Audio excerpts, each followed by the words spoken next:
Hello friends, welcome to my channel. ఇవాళ మనం చిన్నపిల్లలకి పెట్టే ఉగ్గు ఎలా తయారు చేసుకోవాలో చూస్తాం. దానికోసం 2 కప్పుల బియ్యం తీసుకోవాలి. ఆ కప్పుతోటే సగం కప్పు మినప్పప్పు, సగం కప్పు పెసరపప్పు, సగం కప్పు ఎర్ర కందిపప్పుని తీసుకోవాలి. తర్వాత వచ్చేసి సగం కప్పు మామూలు కందిపప్పుని తీసుకోవాలి. నేనైతే ఇంట్లో ఉన్న కందులతో చేసిన కందిపప్పుని తీసుకున్నా. తర్వాత ఒక సగం కప్పు శనగపప్పు తీసుకున్నాను. తర్వాత జీలకర్ర యాడ్ చేసుకోవాలి మనము. జీలకర్ర ఎందుకు అనంటే డైజెషన్ బాగుంటుంది చిన్నపిల్లలు కాబట్టి. డైజెషన్ కోసం జీలకర్ర, కొద్దిగా వాము వేసాను. తర్వాత ప్రోటీన్ కోసం డ్రై ఫ్రూట్స్ యాడ్ చేస్తున్నాను.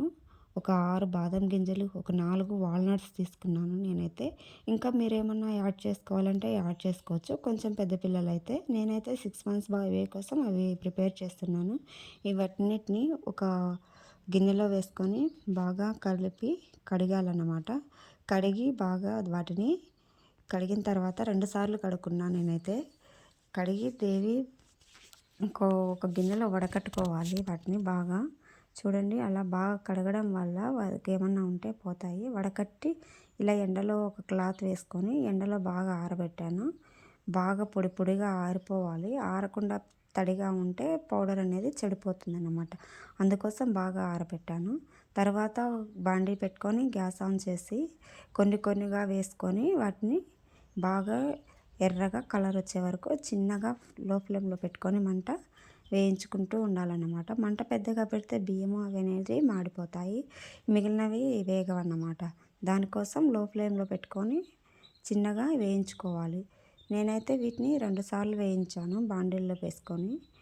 వేగిన తర్వాత వాటిని చల్లారి పెట్టేసుకోవాలన్నమాట. బాగా చూడండి, అలా కలుపుతూ వేయించాలి వాటిని. మంచి కలర్ వచ్చే వరకు వేయించాను. తర్వాత ఒక మిక్సీ జార్ తీసుకొని దాంట్లోకి వేయించి చల్లార్చి పెట్టుకున్నటువంటి ఇవి వేసుకొని బాగా మిక్స్ చేసుకోవాలి.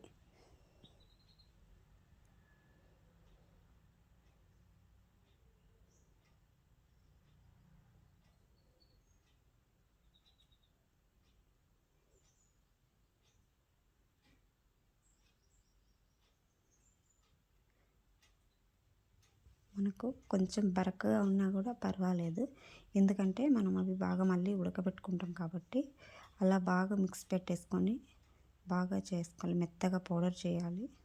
చూడండి, నేను ఎలా చేశానో చూడండి ఒకసారి. అలానే పౌడర్ చేసుకోవాలి.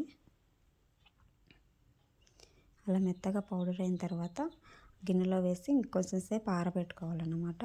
ఎందుకు అంటే వేడిగా ఉన్నదాన్ని అట్లే కంటైనర్లో ఎత్తి పెట్టేసామంటే అవి కొంచెం పాడైపోతుంది. దానికోసం అలా వేసి చల్లారి పెట్టుకున్నాను. అలా చల్లారి పెట్టుకునే దాన్ని ఒక మంచిది బౌల్ తీసుకొని దాంట్లో వేసుకొని ఎత్తి పెట్టుకున్నామంటే ఒక 1 మంత్ వరకు వస్తుంది. దాన్ని కొంచెం హాట్ వాటర్లో వేసి ఉడకబెట్టి పిల్లలకి తినిపించుకోవాలి.